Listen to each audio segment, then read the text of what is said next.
Le 25 août 1944, Paris finit de se libérer. Les combats de rue font rage, mais surtout, les troupes allemandes se rendent, après plus de 4 années d'occupation.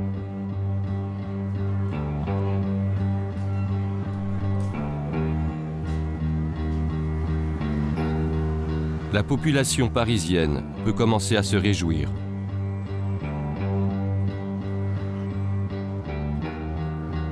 Mais ce 25 août 1944, à 300 km au sud-ouest de Paris, un village de Touraine est anéanti, Maillé.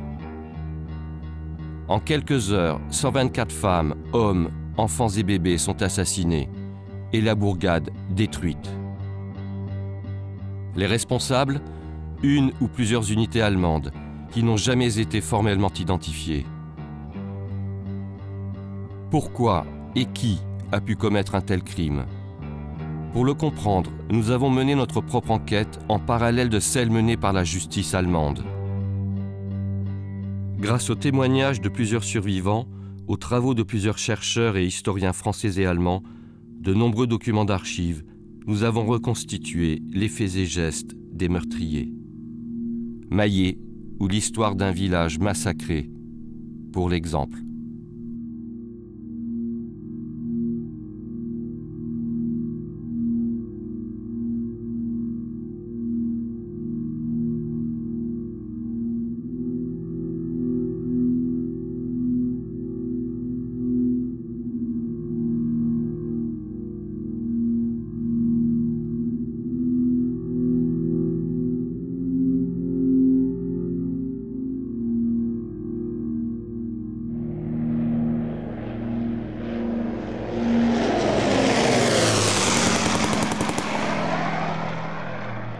En cette fin août 1944, le Troisième Reich est bombardé sans relâche par l'aviation alliée. Le ciel n'appartient plus aux Allemands, qui vivent jour et nuit dans la peur.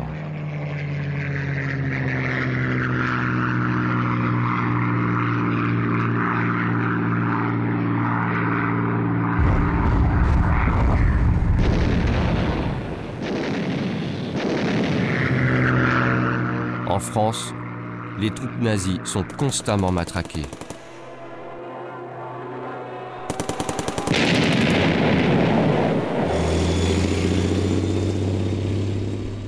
La défaite approche. Le Reich recule partout, sur tous les fronts. À l'ouest, la bataille de Normandie est perdue. Et depuis le 15 août, un deuxième débarquement a eu lieu, en Provence. Une gigantesque tenaille est sur le point d'anéantir l'armée allemande. Une armée qui a déjà perdu en quelques mois des centaines de milliers d'hommes, tués, blessés, portés disparus ou faits prisonniers. Peur de la défaite et hantise des maquisards, les mouvements de résistance harcèlent sans relâche les troupes nazies. Un ennemi quasi invisible que les occupants traitent de bandits ou de terroristes. Un ennemi qui tend des embuscades, sabote les moyens de communication, les routes, les ponts et les voies ferrées.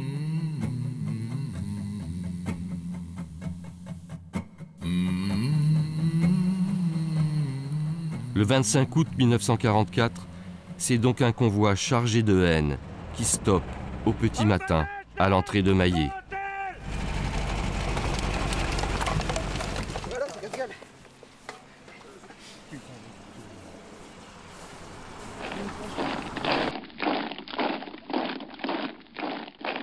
Je vois la troupe d'Allemands qui passe, avec l'arme à l'épaule, devant la ferme, sans rien dire. Gilbert avait 12 ans. Son père et 14 autres membres de sa famille ont été tués. Mais mon père, qui était là dans la cour, ça l'a intrigué de voir cette troupe avec l'arme à l'épaule, au pas cadencé presque. Je gardais les vaches de l'autre côté de la route. Raymond avait 18 ans. Son père, sa mère, son frère, sa sœur et sa grand-mère ont été tués. Et à un moment donné, on a entendu des coups de feu. Et mon patron travaillait à proximité. Je lui ai dit, moi, je rentre les vaches parce que ça ne me plaît pas. Ces coups de feu qu'on attendait au loin. Donc, on a rentré les vaches, on les a nourries à l'étable. Et après, bon, ben, nous, on a bavardé, mais joyeusement, parce qu'on savait qu'il y avait du maquis dans la région. On a pensé que c'était le maquis qui se rencontrait avec les occupants du camp de Noâtre. Et bon, ben, on était gais. On a déjeuné pareil, dans la joie, dans la gaieté.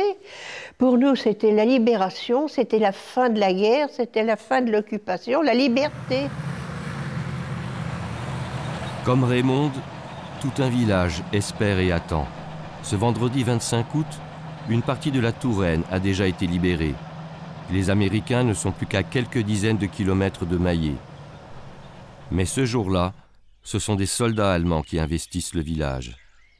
Ils ont une mission, Mayet et cadenassé. Plus aucun habitant ne doit sortir, plus aucun habitant ne doit survivre.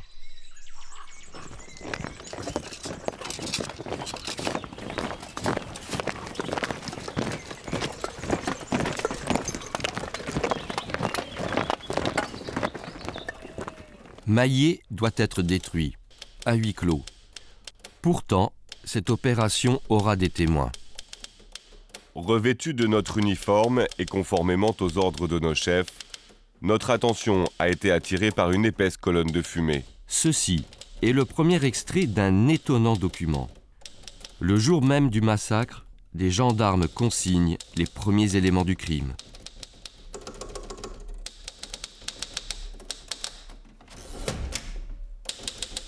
Ce jour-là, 25 août 1944 à 10h30.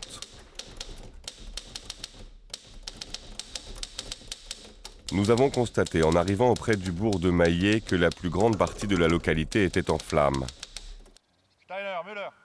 Ayant tenté de pénétrer dans l'agglomération, nous avons essuyé de nombreux coups de feu. Des soldats allemands rencontrés sur notre passage se sont opposés à notre entrée dans le bourg et nous ont sommés de faire demi-tour. Réfugiés dans une ferme de la commune, nous avons contemplé à distance le sinistre. Les habitants paraissaient maintenus à l'intérieur. On comprenait aisément que les Allemands usaient de représailles sur ce bourg dont les habitants semblaient fusillés à tour de rôle et leurs maisons incendiées au fur et à mesure.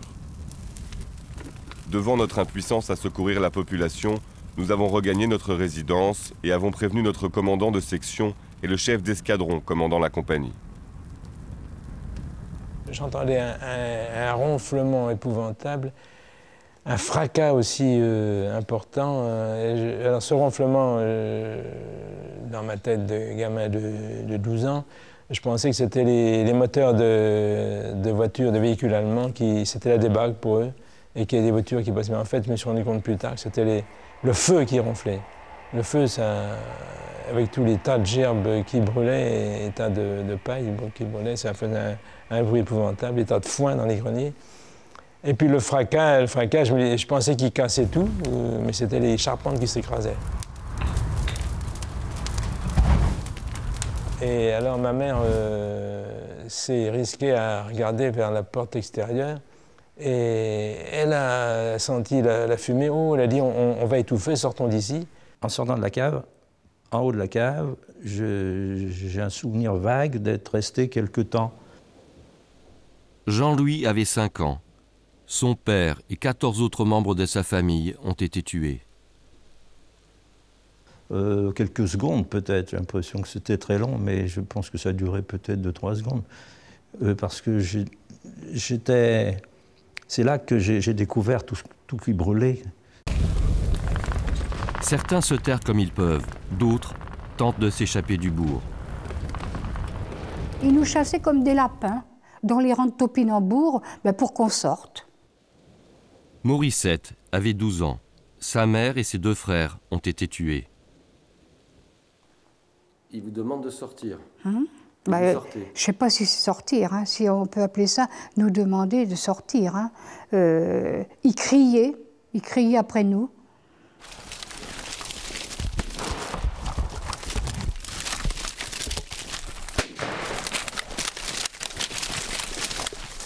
Je me suis mis à courir. Et là, l'Allemand qui était dans le remblai, il avait dû passer de l'autre côté, puis me voir retourner. Alors là, il m'a tiré dessus. France avait 17 ans. Son père a été tué. Jusqu'à temps que je rentre. Je pense qu'il ne savait pas viser, ou alors ça l'amusait de me voir courir. Et mon grand-père, dans la cour, il y avait un gros tilleul. Mon grand-père était derrière le tilleul. Et il disait, elle n'arrivera pas, elle n'arrivera pas. Et quand je suis arrivée, je suis tombée à genoux, il m'a mis la main sur la tête et je ne croyais pas que tu arriverais. J'entends les cris d'une petite fille qui avait mon âge, hein, qui...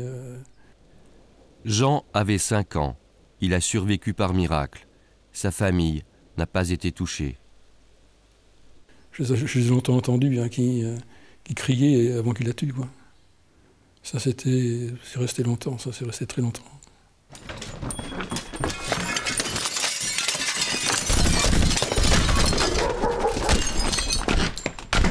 C'est quelque chose de terrible là que j'ai entendu donc, lorsque mon père et mon oncle ont été mitraillés. C'est quelque chose qui se passe en même temps que la douleur de celui qui succombe.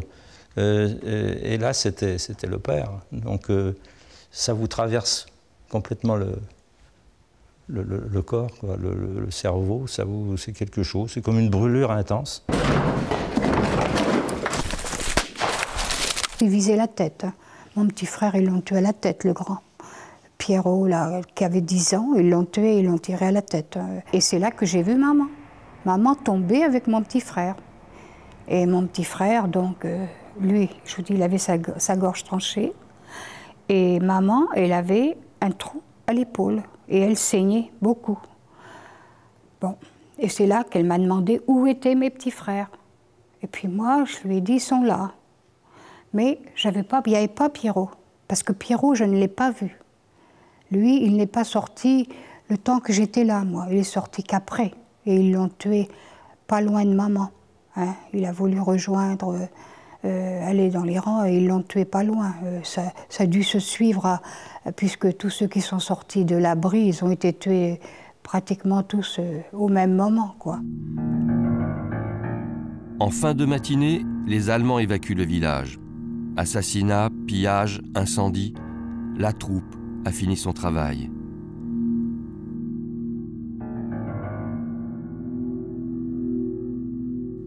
Mais à l'extérieur du village, les soldats attendent qu'un canon de 88 mm prenne le relais, une des armes les plus redoutables de l'armée allemande.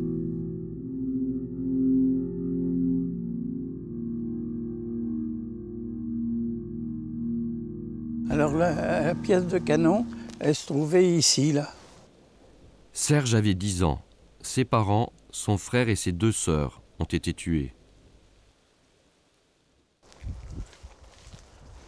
Alors vous voyez, elle surplombait le village. Le village est là.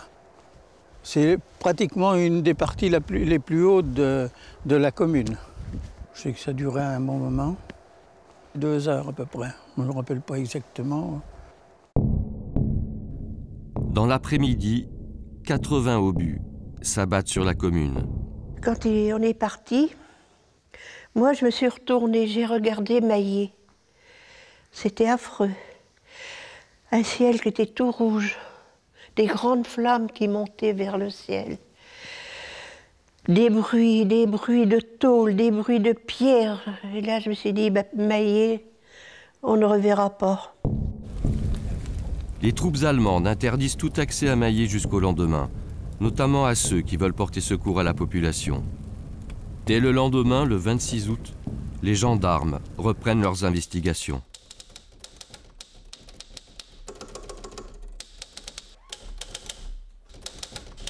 Dans la rue principale, gisaient ça et là 13 cadavres, parmi lesquels se trouvaient 2 femmes et un enfant. De nombreux cadavres ont été également découverts carbonisés ou déchiquetés dans les maisons incendiées. D'autres étaient couchés ou accroupis derrière des planches appuyées le long d'un mur, derrière lesquels ils paraissaient s'être cachés pour préserver leur vie. Dans les jardins et dans les champs, de nombreux cadavres, parmi lesquels se trouvaient beaucoup de femmes ayant avec elles leur sac à main ou un petit bagage, ont été découverts dans les récoltes. Le bourg de Maillé comprend au total 60 immeubles, sur lesquels 8 seulement sont sortis indemnes de cette calamité. Au cours de la recherche des cadavres, des papiers portant l'inscription suivante « C'est la punition des terroristes et leurs assistants » ont été trouvés soit dans les immeubles, soit sur les corps des victimes. Ces papiers ont de toute évidence été écrits par des soldats allemands après leur crime. C'est la punition des terroristes et leurs assistants. Les meurtriers ont dédicacé leurs crimes.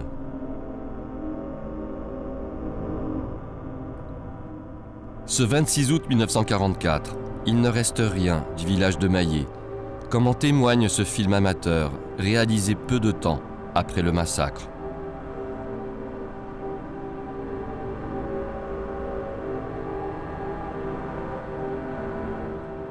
Ce 26 août 1944, l'histoire ne retiendra que ces images de la France libre défilant sur les Champs-Élysées.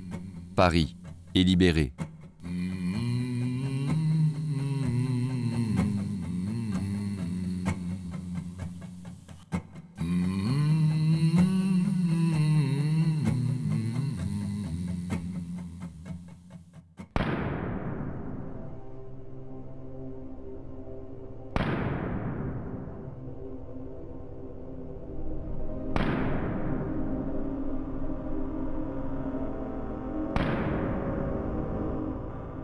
Pourquoi?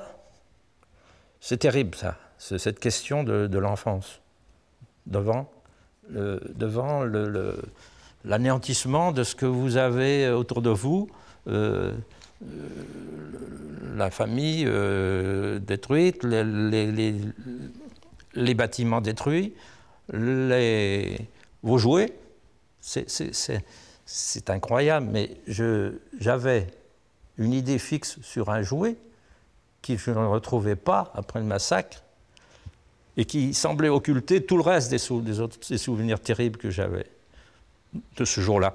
C'est-à-dire que ce petit cheval, qu'on m'avait offert, peut-être pour un Noël avant le massacre, c'était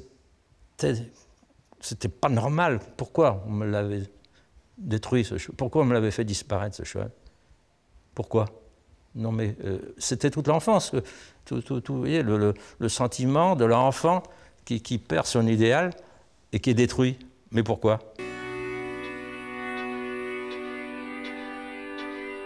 À Maillé, l'urgence est de compter les morts, les identifier et les enterrer.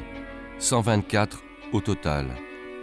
Puis, jour après jour, il faut annoncer, selon les termes consacrés, aux survivants, aux mômes, la pénible nouvelle.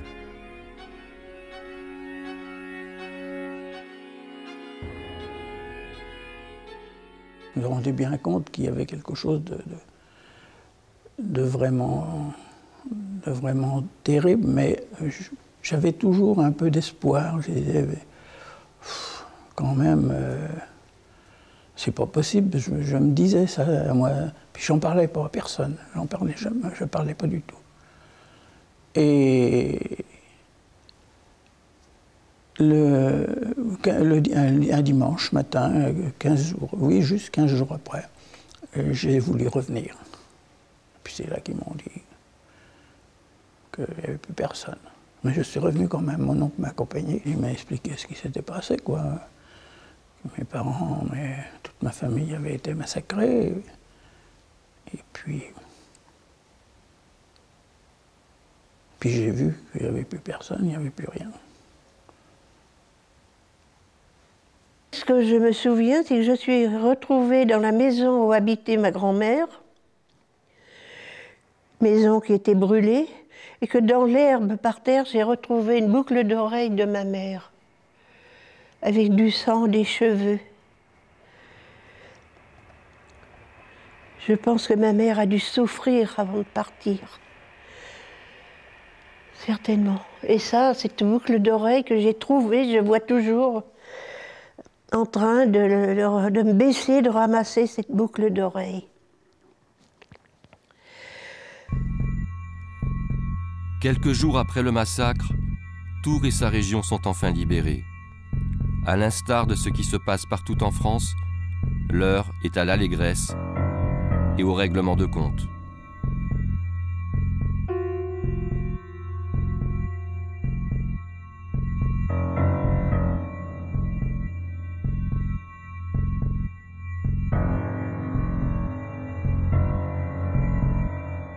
Mais à Maillé, de quelle libération peut-on parler?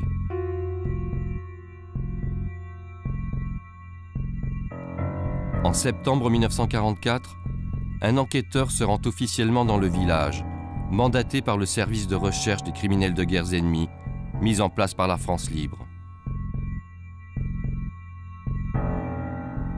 Il s'agit d'André Rochard, alias Janssen, dans la Résistance.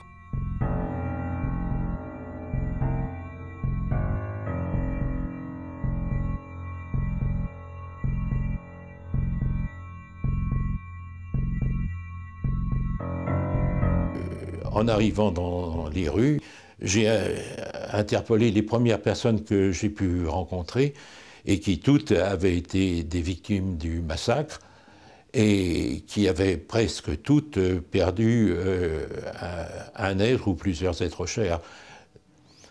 Ils sont encore anéantis par ce qui leur est arrivé. Ils ne portent pas de jugement d'ordre général. Ils sont tellement abattus par les malheurs qui leur sont tombés individuellement sur eux qu'ils ne sont pas encore en mesure de s'exprimer d'une façon globale en parlant des Allemands, si ce n'est que l'un me dit qu'ils avaient été traités de terroristes. Mais quand je leur ai dit, mais quels étaient ces Allemands ? Leur description était très très sommaire. Ils parlaient d'uniformes, évidemment. Je leur ai demandé s'ils avaient remarqué des têtes de mort sur les uniformes ou sur les casquettes, ou s'ils avaient remarqué le sigle SS. Mais ils ne se le rappelaient pas.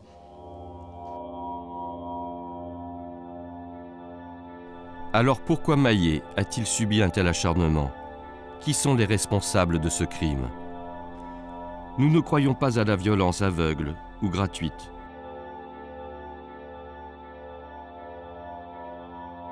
Les réponses à ces questions se trouvent aujourd'hui, en grande partie, en Allemagne.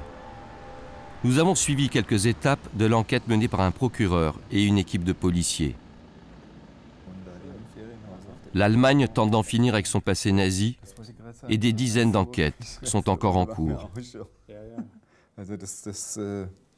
Ihr wart auch schon mal da? Ja, wir waren da schon mal. Du mit der Birgit, oder? Ja.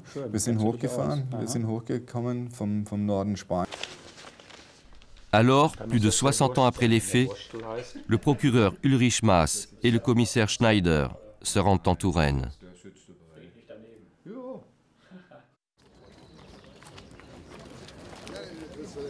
Le 19 juillet 2008, le village essuie une tempête médiatique. Les presses nationales et internationales ne veulent pas rater cet événement devant un parterre de survivants du massacre, devant leurs familles. Le procureur allemand annonce officiellement qu'une enquête a été ouverte depuis plusieurs années sur ce crime de guerre. 64 ans après, va-t-on enfin connaître la vérité sur le massacre de Maillé? 124 habitants de cette commune d'Indre-et-Loire avaient été tués par des soldats nazis. Des enquêteurs allemands sont sur place pour reprendre les investigations et sortir de l'oubli cette page de l'histoire. Quelle unité a perpétré ce massacre? La réponse viendra peut-être de ce procureur allemand venu enquêter sur les lieux. Outre-Rhin, ces crimes sont imprescriptibles. D'un côté, c'est un devoir judiciaire de faire cette enquête, mais c'est aussi un devoir moral, parce que ce massacre est l'un des pires commis en France. Ce qui faisait mal, c'est d'entendre la voix. Ils ont un timbre de voix. Oh là là là là là. Quand il a commencé à parler en allemand, les 2 premiers mots, je vous assure, et il y a quelqu'un d'autre, ça lui a fait aussi, j'ai eu un frisson. Ça n'a pas duré, c'était fugitif, mais j'ai eu un frisson. Les objectifs de la justice allemande, trouver les responsables de cette tuerie et leur intenter un procès pour ainsi réparer l'oubli et l'injustice dont ont été victimes Maillé et ses survivants. En ce mois de juillet 2008, les enquêteurs allemands ont interrogé les survivants du massacre, effectué des relevés topographiques, photographié quelques munitions et armes retrouvées à l'époque.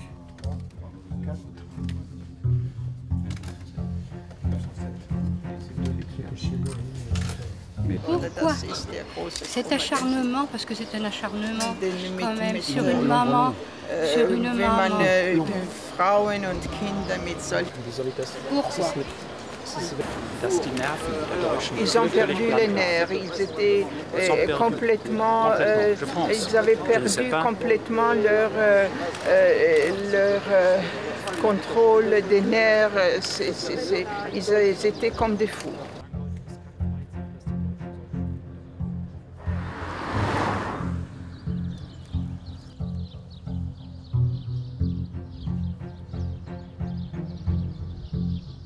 Pourquoi et qui?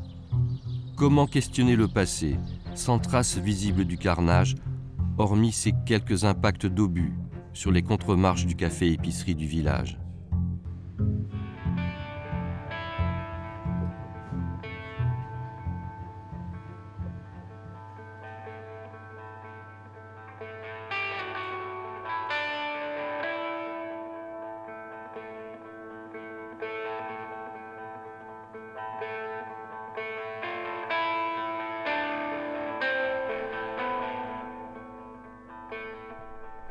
Et pourtant, après le massacre, le nom d'un des responsables circule.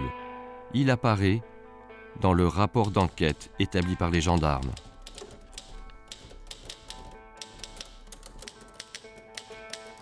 Des renseignements recueillis auprès de la nommée Dupré, Morissette, Suzanne, Ernestine, attachée au service du lieutenant Schulter, commandant le détachement stationné à Sainte-Maure. Le lieutenant Schulter n'est rentré à son cantonnement que le vendredi 25 août à 13 h. À son arrivée, il a déclaré à la fille Dupré qu'il venait de faire un grand malheur à Maillé, où il venait de faire tuer un grand nombre d'hommes, de femmes et d'enfants.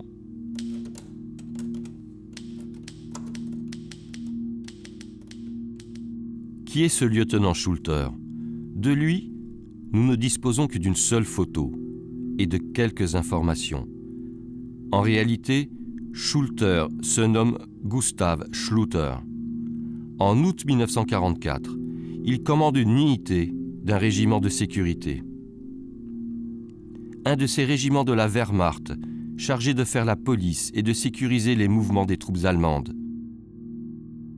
En cette fin août 1944, l'officier Schluter est aux abois.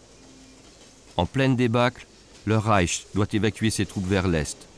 Et dans le secteur de Schluter, une voie ferrée stratégique est devenue vitale. La ligne Bordeaux-Paris.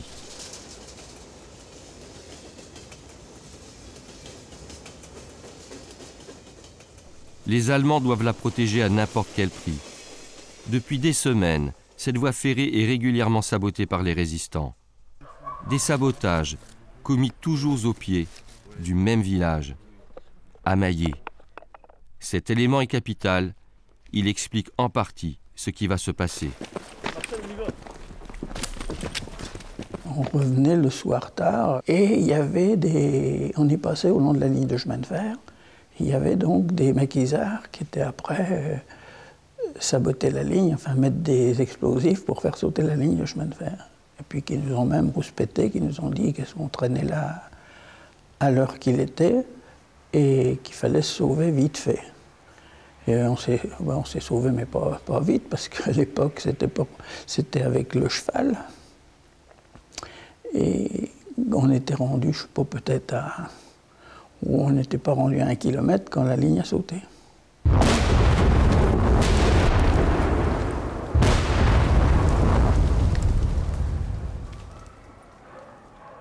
Papa disait quand même toujours que c'était la ligne de chemin de fer là, qui faisait sauter la voie tout le temps.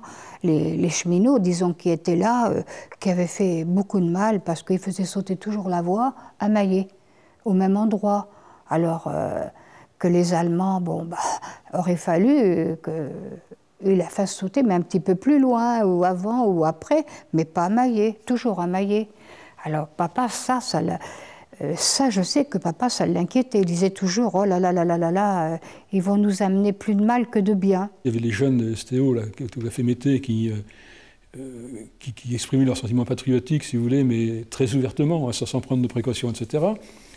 Les gens voulaient faire un feu de joie pour le départ des Allemands du camp de Nouâtre. Tout ça, ça se disait haut et fort. Et les Allemands n'étaient pas fous parce qu'ils avaient des informateurs, hein, ils savaient très bien ce qui se passait à Maillé. Et moi j'étais surpris qu'il n'y ait pas eu de réaction avant, c'est-à-dire que personne n'était arrêté dans la Maillé avant. Donc ils prévoyaient certainement de faire quelque chose. Le 24 août, la veille du carnage, un autre événement majeur se produit. En fin de journée, des soldats allemands patrouillent aux alentours de Maillé. Venus récupérer des armes dans une ferme, des résistants repèrent la patrouille et tentent une embuscade.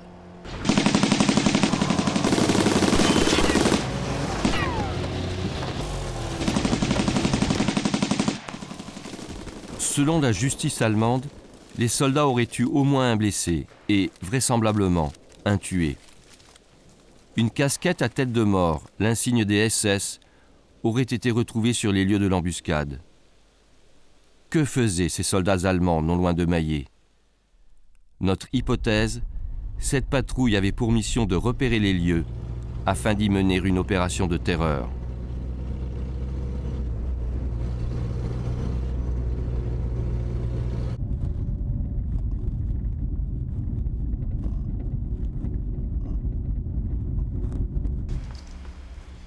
Le massacre de Maillé a bel et bien été prémédité.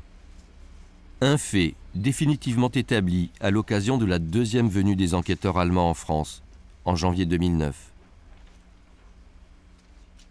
Je considérais auparavant que le cas était similaire à d'autres exactions commises, que les ordres venaient là aussi de très haut, du quartier général du Führer, peut-être même d'Hitler en personne. C'est une probabilité quand on a affaire à de tels massacres.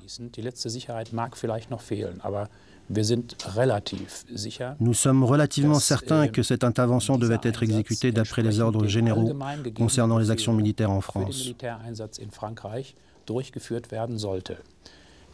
Nous considérons désormais comme un acquis que Schluter est l'officier qui a donné l'ordre sur place. Le lieutenant Schluter peut-il être considéré comme le seul responsable? Difficile à croire. Schluter est un exécutant. Il en a référé à sa hiérarchie.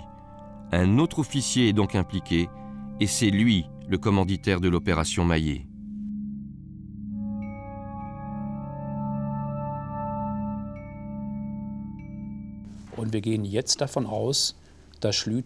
Il a fait un rapport à son supérieur direct, dénommé Stenger, selon lequel le village hébergeait des terroristes.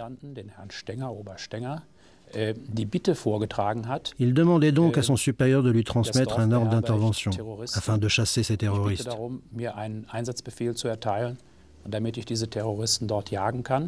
Stenger lui a répondu « Faites-le donc, faites-le ». Le lieutenant-colonel Stenger est le deuxième responsable du massacre de Maillé. Il est le chef de la Feldkommandantur 788 de Tours. Nous n'avons jamais pu trouver une photo de cet officier supérieur. Mais nous savons qu'il est excédé par la situation, parce qu'il sait pour les sabotages incessants dans toute la région, parce qu'il sait que des commandos alliés opèrent de concert avec les maquis, parce qu'il sait que l'armée allemande est battue.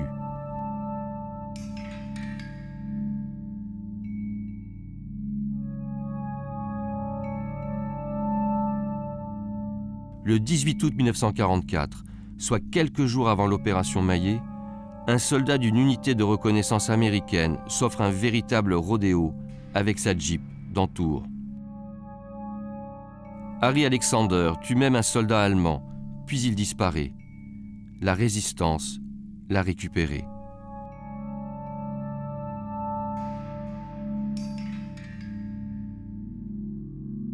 Pour Stenger, c'en est trop. L'homme se sent alors toute latitude avant d'évacuer la région pour mener une opération de représailles massive. Comme l'atteste ce document, établi 3 jours après l'anéantissement de Maillé, le préfet vient protester auprès du colonel Stenger. Un autre fonctionnaire français assiste à l'entretien, puis rédige ce rapport. Note sur l'entrevue qui a eu lieu le lundi 28 août 1944 à 9 h entre M. Mussot, préfet d'Indre-et-Loire, et le lieutenant-colonel Stenger. Le lieutenant-colonel Stenger a exprimé à monsieur le préfet toutes ses condoléances pour les malheureuses victimes du massacre commis à Maillé. Il a assuré qu'il réprouvait de la façon la plus vive la conduite inavouable du lieutenant, dont la mission consistait à assurer la circulation des troupes allemandes. Stenger ment, mais dans tout mensonge, on trouve une part de vérité. Enfin, il a ajouté que l'officier coupable prétend avoir agi avec son accord, qu'il avait, dès qu'il avait eu connaissance des actes sanglants de Maillé, vainement essayé d'intervenir par téléphone, mais que les fils téléphoniques ayant été coupés par des mains terroristes, il n'avait pu atteindre son subordonné. Monsieur le préfet a remercié le lieutenant-colonel Stenger des marques de sympathie qu'il lui exprimait et qui, hélas, ne pouvaient pas réparer les effroyables malheurs dus à l'action inexplicable et irréfléchie d'un officier allemand. Le lieutenant-colonel Stenger, très ému de ce terrifiant récit, a dit qu'il ne verrait pas avec déplaisir que l'officier en question soit condamné à la peine capitale, car ses agissements l'avaient révolté au point qu'il n'avait pas encore pu prendre la moindre nourriture depuis vendredi. Les propos tenus par Stenger sont d'un cynisme absolu. Les autorités allemandes voulaient la peau de Maillé. Pour les nazis, l'addition des problèmes est simple. Les sabotages de la voie ferrée, une embuscade, la protection impérative de la voie Bordeaux-Paris. Tout cela conduit à une opération de terreur maximum.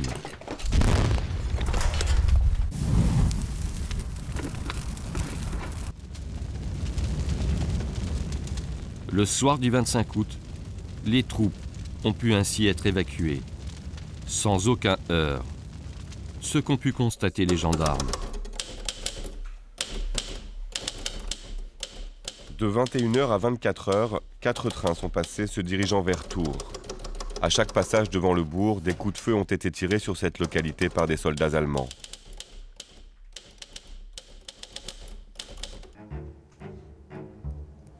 Pour la justice allemande, si la question « Pourquoi Maillé ?» est évidente, la question « Qui est responsable du massacre ?» reste à résoudre. Après avoir identifié les commanditaires de ce crime, il faut maintenant déterminer quelle unité l'a accompli. En janvier 2009, les enquêteurs allemands espèrent tirer profit de cette découverte. Un fonds d'archives unique en France, voire en Europe, vient d'être exhumé. Des dizaines de kilos de documents dérobés par la résistance quelques jours avant le départ des Allemands de Tours ont refait surface.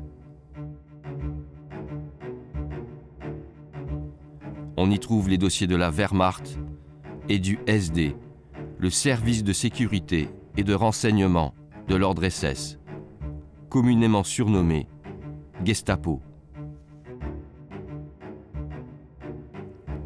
Ces dossiers contiennent les noms de leurs agents, leurs états de service et les relations du SD de Tours avec d'autres Gestapo de la région.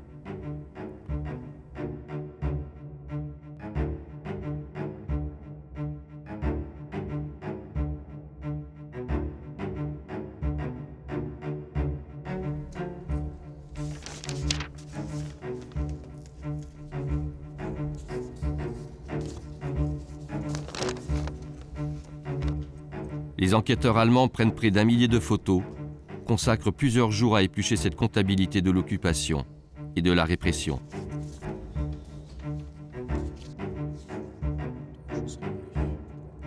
Also ganz grob gesagt können wir einige Puzzleteile zu unserem großen Puzzle hinzufügen. En somme, on peut dire que nous sommes parvenus à ajouter quelques pièces manquantes à notre grand puzzle.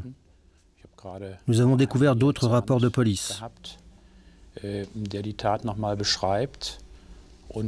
ai d'ailleurs un sous la main, qui décrit les faits et évoque les jours qui ont suivi.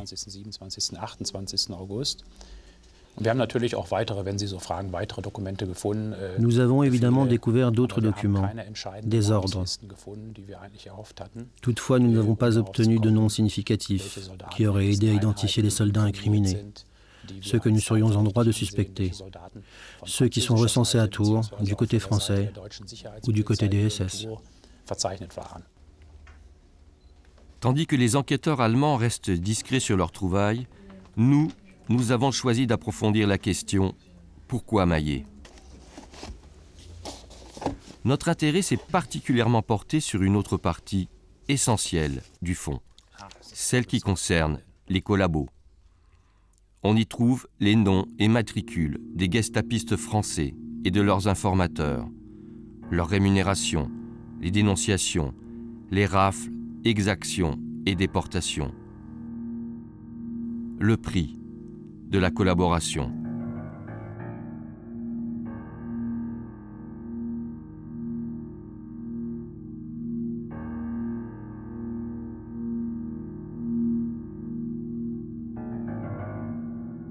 Nous avons décortiqué de nombreux documents, notamment plusieurs rapports d'interrogatoire de collabos établis au moment de l'épuration par les services de police.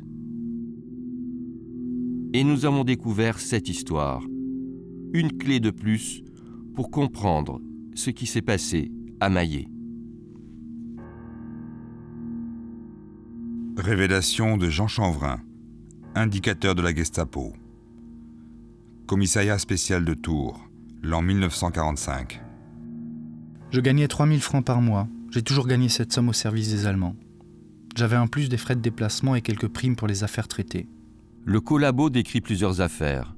Le nom de Maillé ne figure nulle part, quoique. Affaire Péan à Draché.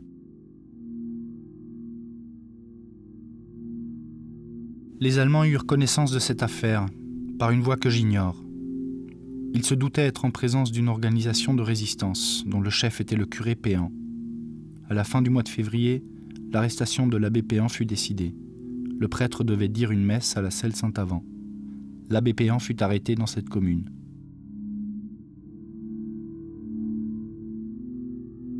L'affaire Péan, une des plus importantes affaires traitées par le SD de Tours en 1944.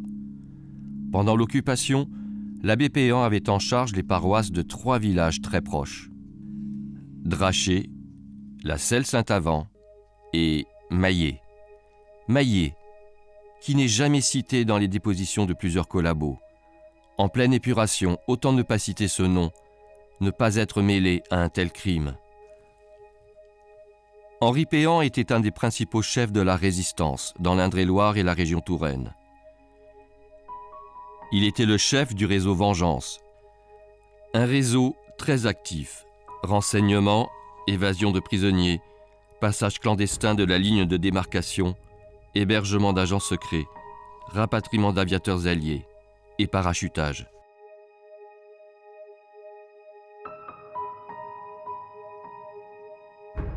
On estime aujourd'hui qu'il a secouru au moins 2000 personnes.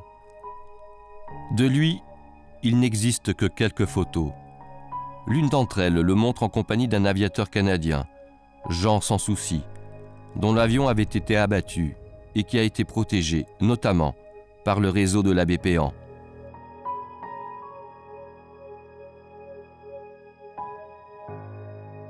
Arrêté et torturé sans relâche, Henri Péan aurait fini ainsi, selon un de ses bourreaux.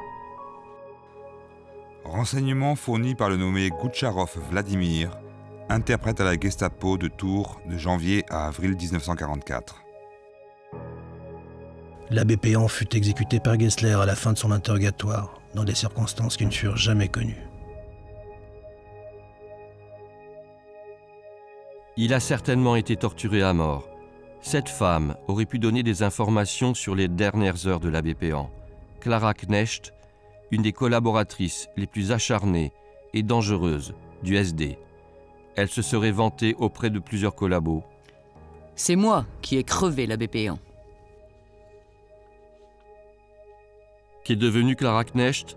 Selon notre enquête, elle s'est réfugiée en Allemagne, où elle serait morte pendant un bombardement.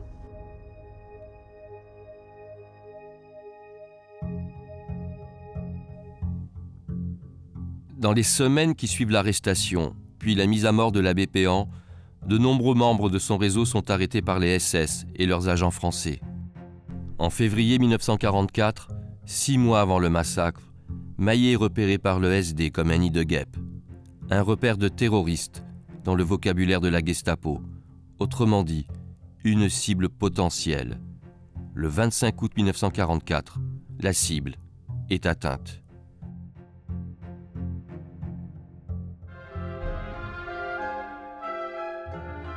Début 1945, la principale préoccupation des survivants est de rebâtir Mayet. Maison après maison, ferme après ferme, la reconstruction va durer près de 15 ans. Si Mayet se reconstruit, les âmes, elles, restent tourmentées.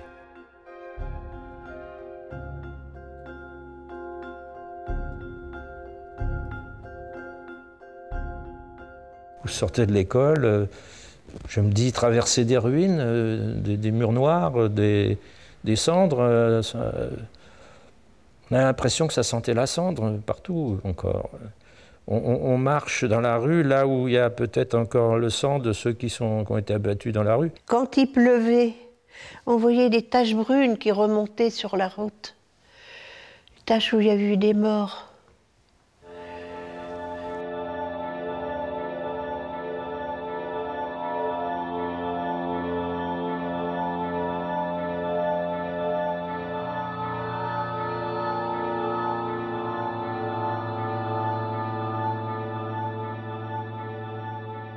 J'ai travaillé à Sainte-Maure dans une maison en 1946, donc 2 ans après.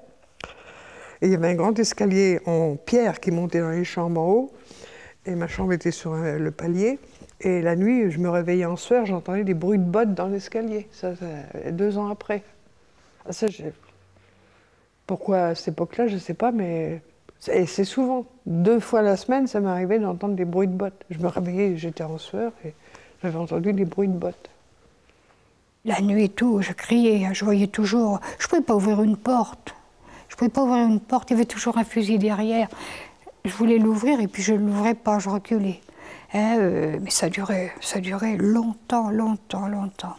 Alors ça m'a longtemps, je dis c'est ma faute, si mon père est venu, il est venu me chercher, il s'est fait tuer. Si j'avais écouté que je ne serais pas venu, il ne serait pas fait tuer. Et ça m'a poursuivi très longtemps.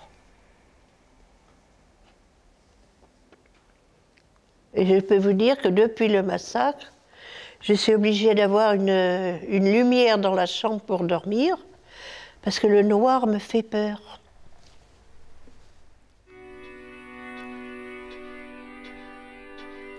En octobre 1944, alerté par un élu local, un couple de milliardaires américains, Kathleen et Girard Hale, décident d'adopter le village et se lancent dans une opération humanitaire. Le couple vit depuis longtemps une histoire passionnelle avec la France. Pendant la Première Guerre mondiale, avant même que l'Amérique n'intervienne dans le conflit, ils s'étaient engagés dans ces corps de volontaires américains qui s'occupaient des blessés et des populations civiles.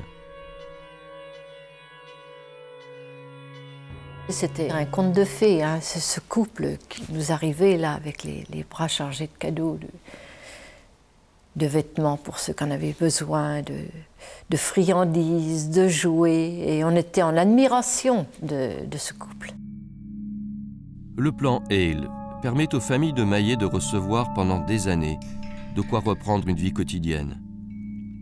Les survivants reçoivent des caisses de vivres, de vaisselle, des vêtements, du mobilier, des fournitures scolaires, des jeux. Et peu importe que les modes d'emploi soient en anglais ou que le baseball ne se pratique pas en France.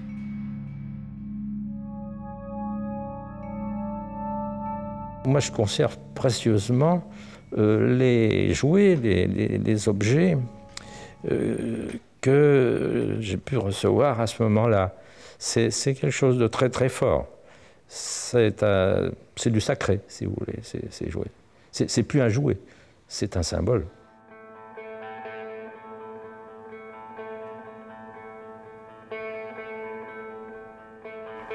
Car si ces 81 garçons et filles qui ont vécu le drame de Mayet sont aujourd'hui à Paris, s'ils visitent pour la première fois la capitale de leur pays, ils le doivent à ces 2 Américains au grand cœur qui ont adopté leur village et payé de leur argent sa reconstruction. Monsieur et Madame Girard B. Hale de Santa Barbara, USA. Un train exprès pour nous, qui nous emmenait à Paris, des cars qui nous attendaient, puis après qu'on a visité plein de choses à Paris. Et C'était incroyable, personne. Je suis sûr que dans les 80, il n'y en avait pas un seul qui était allé à Paris. On avait l'impression d'être connus là. C'était vraiment quelque chose qui nous marquait.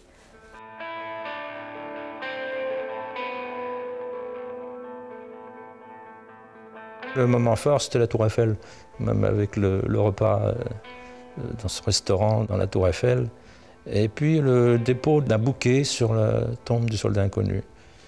On s'est dit, c'est quand même quelque chose de très très important.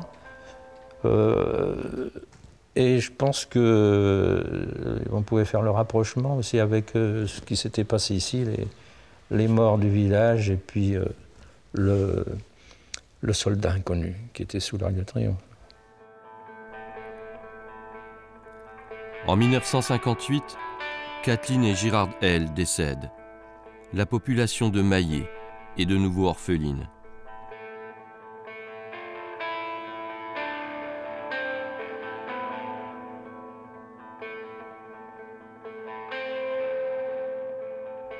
Peu à peu, la vie reprend. Fiançailles, mariage, naissance, baptême, anniversaire rythment les décennies. Pourtant, les cauchemars restent étouffés, sous une chape de silence. J'étais bloquée là et puis non, pas possible. Et tous pareil. On n'en parlait pas. On n'en parlait pas. On se regardait, non, on ne parlait pas. Je pense que c'est tellement horrible que peut-être qu'on avait peur de ne pas être cru, peut-être que...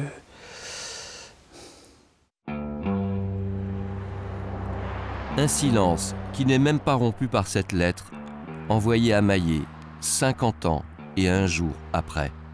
26 août 1994. Monsieur le maire, vous serez sans doute surpris de recevoir cette lettre. Veuillez excuser mon écriture, mais je suis handicapé et je vous écris de mon lit.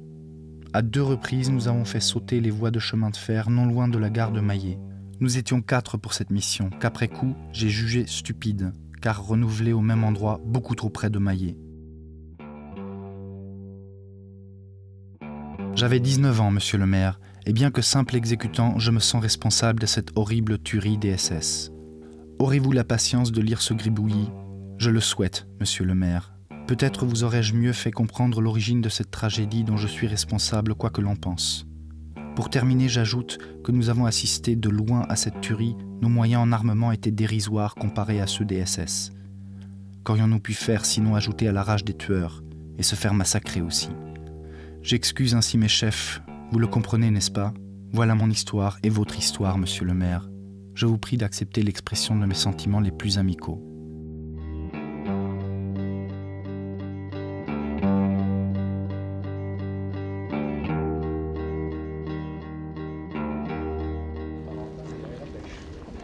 Un demi-siècle après, c'est un ancien maquisard qui s'estime totalement coupable.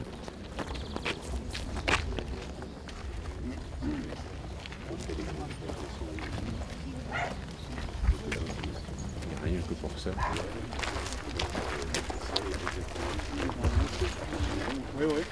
Et pourtant, dans l'immédiate après-guerre, Maillé figurait parmi les milliers de lieux de crimes nazis listés au procès de Nuremberg. Le procès intenté aux criminels de guerre au tribunal militaire international de Nuremberg.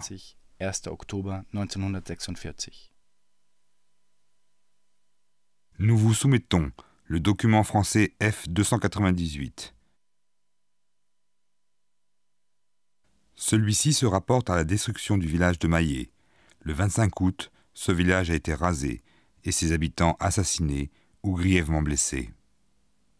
Quelques années après le procès de Nuremberg, en 1950, des policiers français retrouvent et interrogent à Hambourg un des commanditaires du massacre, le sous-lieutenant Schluter.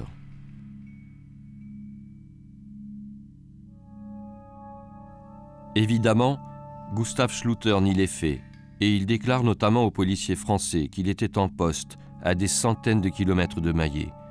Il affirme aussi qu'il ne sait rien de cette histoire.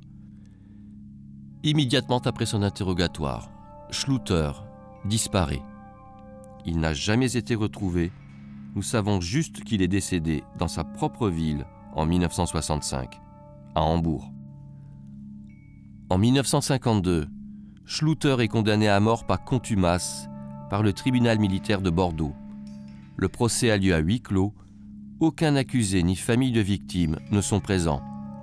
La population de Mayet n'apprendra la tenue de ce pseudo-procès que bien des années après. Quant au commanditaire du massacre, le lieutenant-colonel Stenger, il serait décédé en 1977, sans avoir, semble-t-il, jamais été inquiété.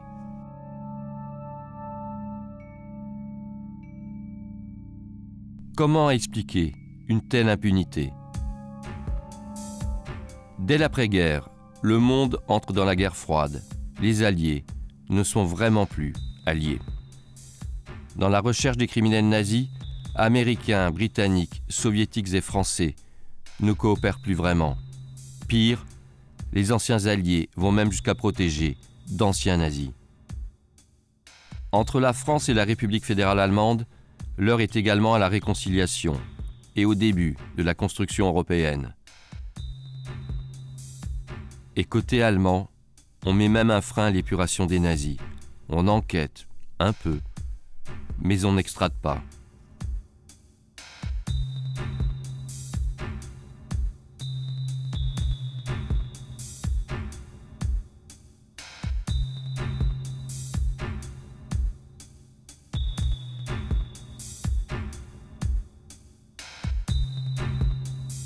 C'est dans ce contexte géopolitique que se débattent les enquêteurs français de l'après-guerre, chargés d'investiguer sur les milliers d'exactions commises par les nazis pendant l'occupation.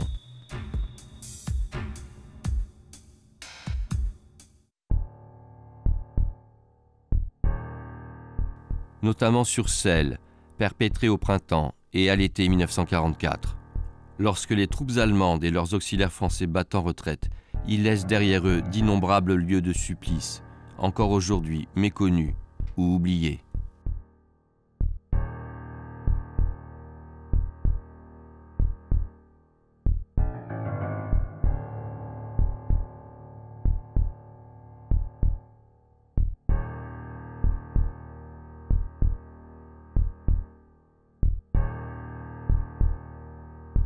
À la démultiplication des crimes s'ajoute la confusion des témoignages. Les Français voient des SS partout, ainsi que ces unités supplétives de l'armée allemande. Des troupes recrutées dans les camps de prisonniers du Reich ou dans les pays qu'il occupait. Sur ces documents rares, nous pouvons voir ici des Russes, plus précisément des Cosaques.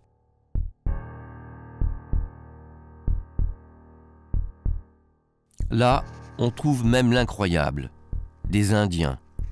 Dédiées à la lutte contre les maquis, ces troupes supplétives étaient utilisées pour piller, incendier, violer, torturer et tuer.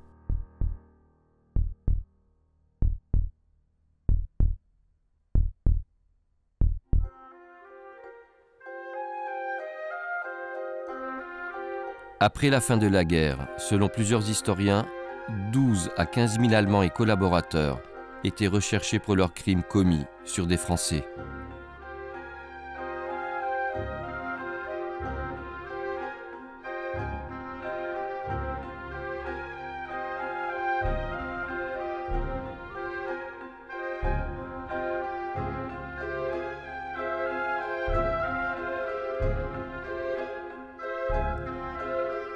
Que faire aujourd'hui pour rendre justice à Mayet? L'Allemagne tente de retrouver les exécutants, alors que dès 1944, ils étaient déjà identifiés, comme le prouve l'enquête de gendarmerie.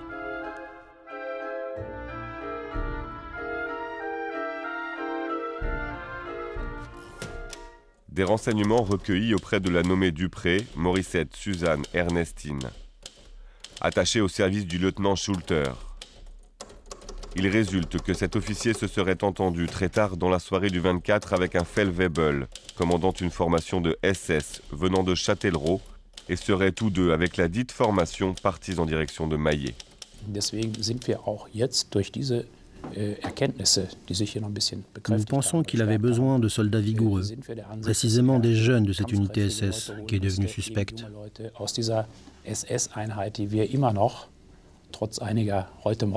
Nous pensons que cette unité agit sous les ordres de cet officier.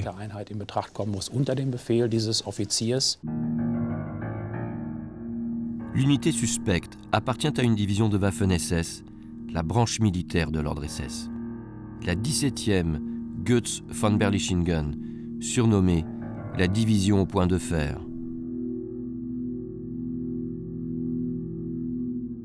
Une division formée en France à l'automne 1943, composée d'Allemands, d'Autrichiens, de nombreux soldats issus des minorités germaniques d'Europe centrale et d'Alsaciens lorrains, incorporés de force. Unsere Ermittlungen beziehen sich auf Teile dieser 17. Notre enquête se rapporte à certaines parties de la 17e Panzergrenadier Division SS. Zur Historie dieser Division muss man kurz ausführen. Mit Beginn der Invasion in der Normandie. Au début de l'invasion de la Normandie, en juin 1944, la majeure partie de cette unité a été détachée de son lieu de cantonnement, près de Sainte-Maure, en Indre-et-Loire. Mais quelques membres de l'administration, des unités chargées du ravitaillement et de la réparation du matériel, et ce 17e bataillon de réserve sont restés dans l'Indre-et-Loire, jusqu'au repli d'août 1944 en direction du territoire du Reich. Im Aufstellungsraum Indre-et-Loire verblieben, bis zur Abkommandierung im Jahre August 1944 in Richtung. Nous avons également pris connaissance du fait que ce bataillon de réserve était mobilisé dans des actions de lutte contre les partisans à ce moment-là, lorsque le massacre de Mayet s'est déroulé. Insofern wäre schon auch davon auszugehen, Alors nous avons acquis la quasi-certitude que ce bataillon de réserve a participé à l'intervention. Pas l'ensemble du bataillon, mais une section, une compagnie, bien que nous n'en ayons pas de preuves irréfutables.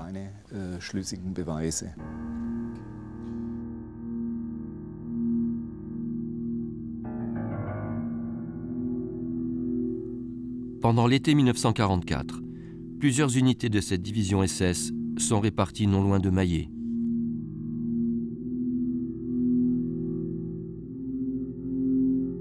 Lors de notre enquête, un habitant de la région nous a fourni cette information.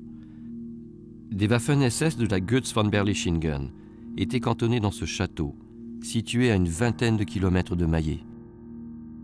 Ils ont laissé derrière eux les preuves de leur présence. Les SS de l'unité suspecte participent à de nombreuses opérations contre les résistants. Comme à Ingrande, près de Mayet, le 23 août, 7 résistants sont exécutés par les SS. L'un d'entre eux se nommait Erwin Kreutzer. Il avait 18 ans. Un Lorrain incorporé de force et déserteur de la division Goetz von Berlichingen.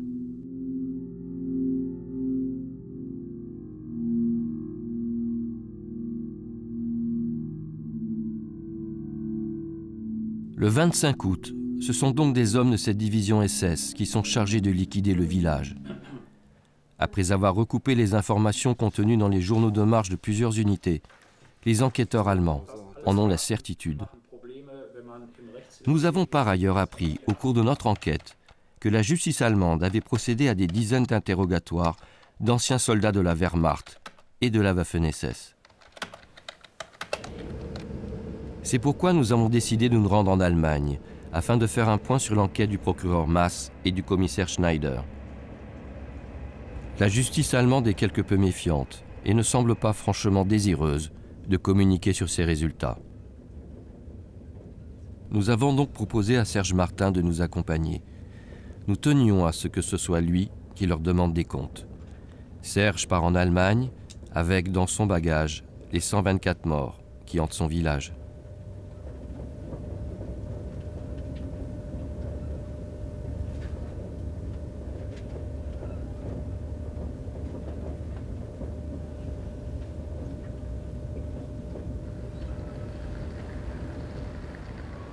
Serge porte aussi les attentes et les espoirs de dizaines de familles, mais également les doutes de certaines autres.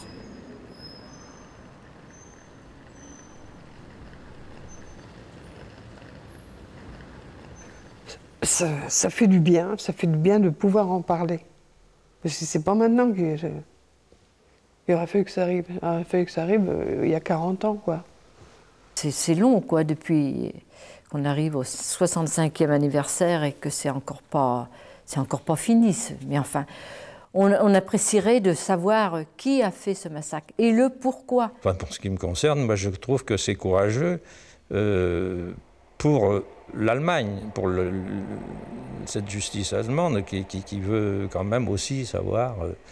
Ils ne savaient pas, ils l'ont appris, ils décident d'enquêter. Merci l'Allemagne. Je ne devrais pas dire cette chose-là après avoir perdu tous mes parents. Mais c'est quand même grâce à eux que nous sommes reconnus maintenant.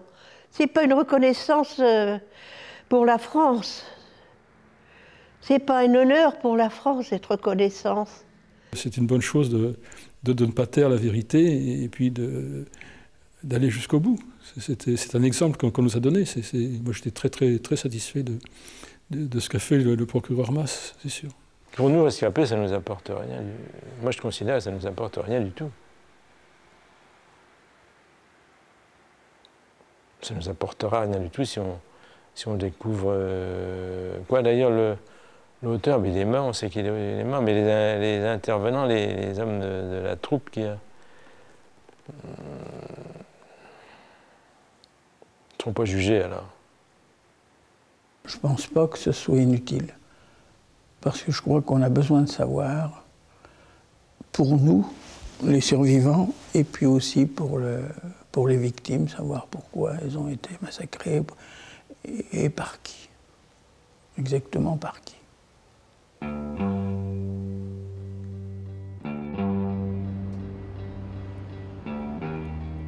Le rendez-vous a été fixé dans un endroit très protégé. L'immeuble abrite essentiellement des entreprises et, en toute discrétion, les locaux d'une des unités de recherche sur les crimes de guerre. Pendant plus d'1 heure, Serge et notre équipe ont droit à des explications.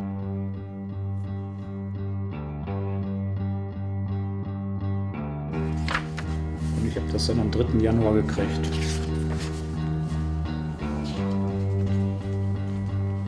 Das ist eine Leihgabe des Deutschen Roten Kreuzes, und zwar ist das die Vermisstenbildliste vermisster Soldaten. Les unités impliquées dans le massacre sont identifiées. Une centaine d'hommes appartenant à un régiment de sécurité de la Wehrmacht, mais surtout une soixantaine, peut-être 80, appartenant au bataillon de réserve de la 17e division de Waffen-SS, la Götz von Berlichingen. Le problème, c'est que les policiers allemands ne disposent pas d'une liste, si tant est qu'elle existe, des exécutants de l'opération Maillet. La police allemande estime aujourd'hui que près de 300 hommes appartenant aux 2 unités impliquées sont toujours en vie. Des vieillards, âgés de plus de 80 ans, voire 90 ans. Plus d'une centaine auraient déjà été interrogés, sans aucun résultat. Un procès-verbal d'interrogatoire nous est procuré, non sans difficulté, par la justice.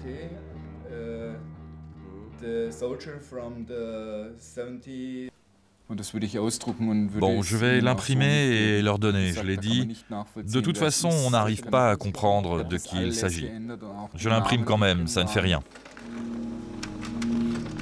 Sur ce document, nom, date de naissance, lieu de résidence ont été falsifiés et des passages de l'interrogatoire d'un ancien Waffen-SS, manifestement expurgés. Peu importe, même caviardé, ce document reste essentiel. En voici un petit florilège. L'homme se souvient qu'il a été cantonné à Châtellerault, la ville d'où venaient les assassins de Maillet, mais pas de l'unité à laquelle il appartenait. Quelques lignes plus loin, il s'en souvient, un peu. Monsieur Wurstel, vous souvenez-vous du nom de l'unité dont vous faisiez partie? Je ne sais plus. Je me souviens juste que c'était la 17e SS Panzer Grenadier Division. Vous souvenez-vous de quelques interventions auxquelles vous auriez participé durant cette période? Je me souviens que nous avons surtout participé à des actions de lutte contre les partisans. Le rassemblement des unités avait lieu et nous nous mettions en marche sans vraiment connaître la destination. Ensuite, d'autres unités armées de canons anti-chars ou de mitrailleuses se joignaient à nous pour participer aux opérations. Un peu plus loin, l'homme semble avoir quelques réminiscences du ratissage d'un village. Moi, je suis entré dans une maison dans laquelle j'ai fouillé la cuisine. J'y ai trouvé un verre rempli de cerises et je me suis installé pour les manger. Je me souviens aussi d'avoir entendu des tirs d'artillerie et de mitrailleuses. Mitraillage, artillerie, se rapprocherait-on de Maillé? Monsieur Wurchtel, je vais vous citer 4 noms de localités. Dites-moi celles qui vous évoquent quelque chose. Le Vigan, Châtellerault, Ingrande et Maillé. Châtellerault et Maillé, cela me dit quelque chose. J'ai déjà évoqué Châtellerault, mais pourquoi Maillé me dit quelque chose? Je ne peux pas vraiment dire pourquoi. Pourquoi ce nom lui paraît-il familier? Les enquêteurs semblent ne pas avoir poussé la question plus loin, et le reste de l'interrogatoire n'apporte rien de plus. Que penser de l'enquête allemande, si tous les interrogatoires ressemblent à ce que nous venons d'entendre? Il suffit de répondre « Je ne sais pas, je ne me souviens pas, je n'y étais pas ». Difficile d'enquêter sur ce passé, nous l'avons bien compris en tentant nous-mêmes de contacter des vétérans de la division Goetz von Berlichingen. Pendant 2 ans, nos tentatives sont restées infructueuses, jusqu'au jour où un historien a permis à notre équipe d'établir le contact avec le responsable de l'association des anciens de cette division SS. Ah, okay. Ja, so ist besser. Geht's da besser? Ja, bitte. Gut. Kein Problem. Ich wollte wissen, mit welchem Alter Sie zur Goetz von Berlichingen gekommen sind, weil damals die Soldaten von der Einheit waren ja sehr jung, ne? Da war ich, warten Sie, da war ich noch keine 19, ja. Also 18 Jahre alt. Ja. Au téléphone, il nous affirme qu'il est presque content.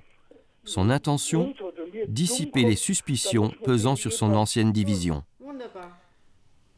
Da werde ich Sie so bald wie möglich auf dem Laufenden halten. Ja, bitte, weil es ist... Quelques semaines plus tard, nous nous rendons de nouveau en Allemagne. Très vite, la rencontre avec l'ancien sous-officier SS tourne mal. Cäsar! Will jemand was in der Hand? Nein. Sitzen! Mach Sitz! Du sollst sitzen! Hörst du? Pas question d'être filmé, d'être enregistré, sous menace de poursuites judiciaires.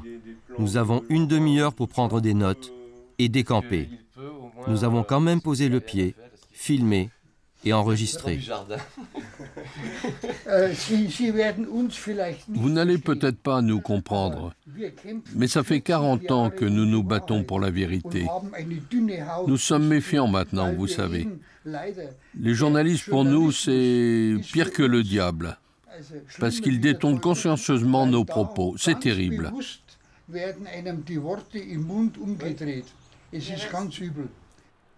Le décor est planté.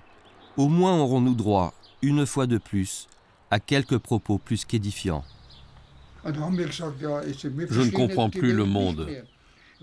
Mais j'en reviens aux photos que le commissaire Schneider m'a montrées. La destruction de Maillé a été faite par voie aérienne.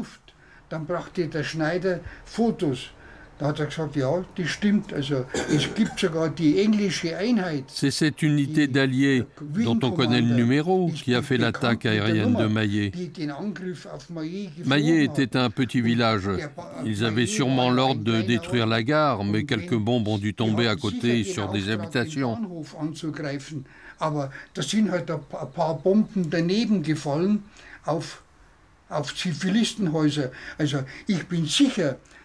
Je suis sûr que c'est à cause de cette attaque aérienne qu'il y a eu tous ces morts.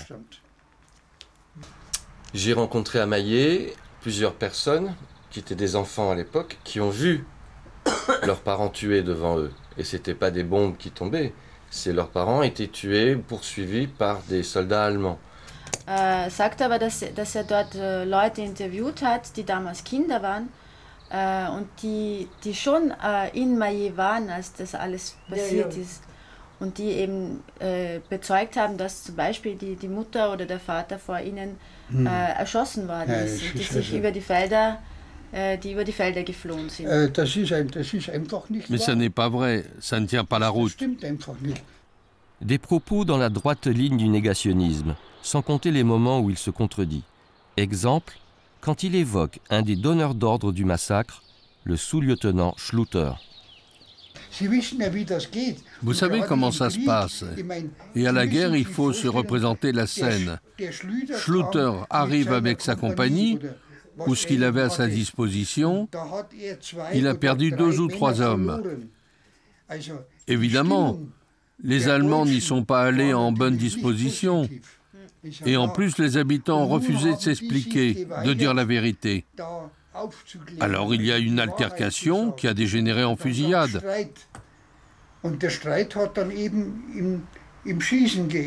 Qu'est-ce que vous pensez du fait qu'il y ait encore des enquêtes sur des criminels nazis? Qu'est-ce que vous en pensez? Les représentants de notre justice sont des imbéciles. Ils n'ont pas de caractère. Nous sommes des colonies américaines. La République fédérale n'est pas un État. À l'issue de nos recherches en Allemagne, notre conviction est que la justice n'aboutira pas, que l'enquête se prolonge ou pas. Notre propre investigation est terminée, mais pas avant un ultime retour à Mayet. Nous avons proposé à Serge Martin, en tant que représentant des familles des victimes, de faire un compte-rendu de l'enquête allemande.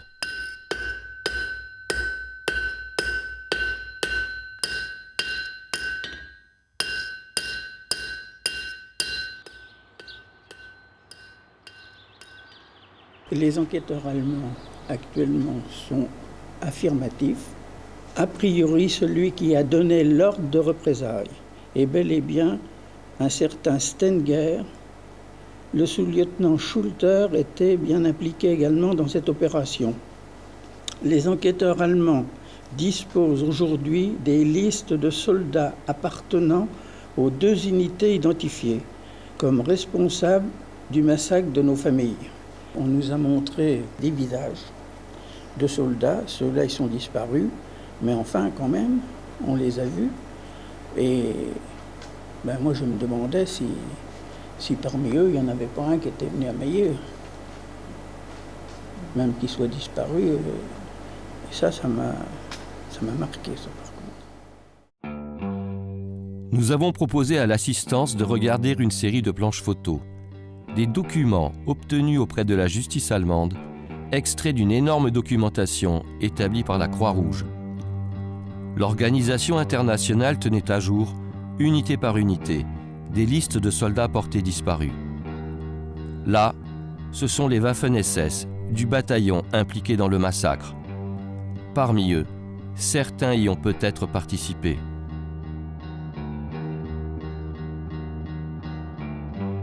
Certains visages ont ressurgi du passé, le temps de quelques heures. Les survivants de Mayet ont quand même obtenu des réponses à l'essentiel. Pourquoi? Et par qui? Au moins Mayet, 450 âmes, n'est plus, in fine, un crime sans assassin.